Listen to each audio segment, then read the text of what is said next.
What do you mean Sinners is demonic? What are you talking about? The movie Sinners is demonic. Black people can be so frustrating to me. It's like you can't have anything.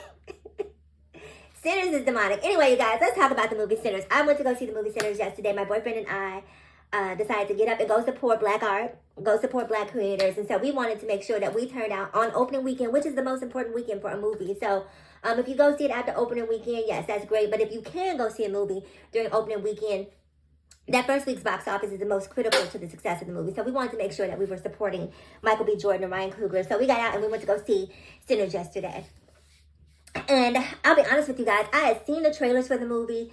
But you know how you watch something, but you're not really invested in it. So I knew it was sort of this vampire-esque movie. But when I went to go see the movie, it was completely different from what I was expecting it to be. Yes, if you want to go see a horror movie and you can disconnect, which I can't, then it's a great horror movie on its own, right? But if you want to go see a great horror movie that makes you think, that makes you introspective, and ask yourself questions about why you do, why you think, why you believe, go see this movie. Go see it, because it was in the words of KRS-One. Shout out to y'all who know KRS-One, or no, was it Public Enemy? One of them who coined the phrase edutainment, right? It was educational and entertaining at the same time. Was that Public Enemy? I don't know. It was Public Enemy or KRS-One. Shout out to both of them anyway.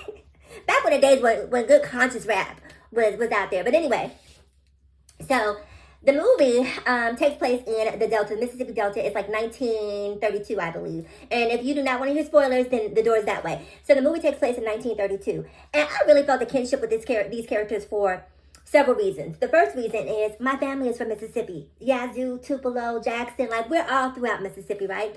And much like the main characters in this movie, my family migrated to Chicago way before I was born to escape Jim Crow. And so I really felt like, man, these could have been my uncles, this could have been my granddad, this could have, great-grandfathers, excuse me. But it was just really interesting to see that connection. So it made me really feel connected to the characters in this movie. And they go out to Chicago and they rob the Italian mafia and the Irish mafia, and they take all their alcohol, right? Because this is back during Prohibition. They take all their alcohol and they go back down to Mississippi. And they're like, okay, well, we're going to get out of Chicago before our Miss D's catch up to us. And they go down to open up a juke joint down in Mississippi.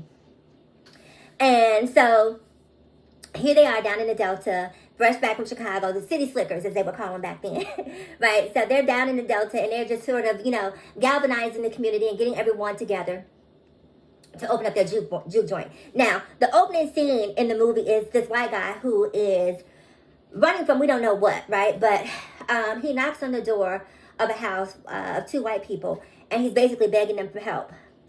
And he's injured, and they pull out the shotguns, and they basically say no until he offers them some money, right? And he's being chased by some Native American people. Let's be politically correct around here. He's being chased by indigenous people. And he's trying desperately to get into their house, right? Because the sun is setting. And they keep saying no and refusing him. And he sees a Klan mask in the background, so he knows their weaknesses, right?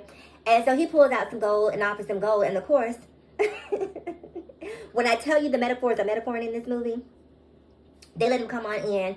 And obviously, the Native American people who knock on the door trying to save their lives, white people being distrustful of people of color, refuse to hear what the people of color are trying to tell them, who are trying to empower them to make a better choice, but because they are so blinded by avarice and whiteness, they cut out their noses, fight their face. And that's where the movie begins, right?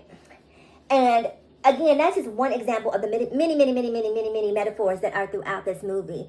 And I would highly, highly impress upon you to go watch the movie, maybe not once, because I want to go back and see it again, because I'm sure that there are things that I missed. Because you're invested in the action, but you're so invested in the action that sometimes the messaging is going over your head. And that's why I think it's really important to go back and see it again, especially in the political climate that we're in right now, where we need people to wake up in an environment where people are telling them to be woke is something that you shouldn't want to be.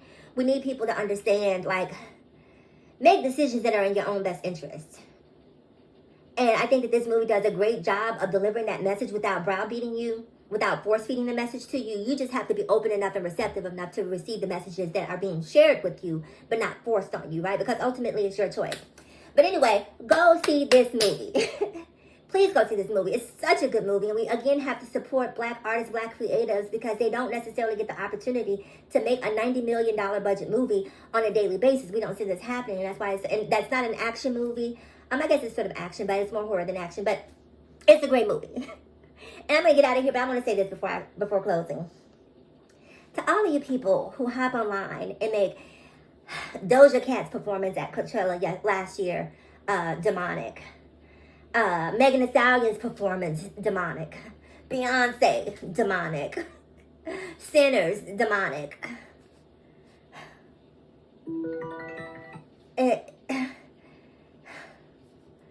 You know what? I'm going to save my breath for breathing because there's no point in me even saying it. But it's ridiculous that you hop on an internet that is a vessel based on what you believe in, or my perception of what you believe in, that is a vessel for all things demonic and evil, to evangelize and galvanize and say that this movie is evil. And why do you guys always want to do this when it comes to Black creatives? Why? Go see the movie. Comment below. I'll see you in the next video.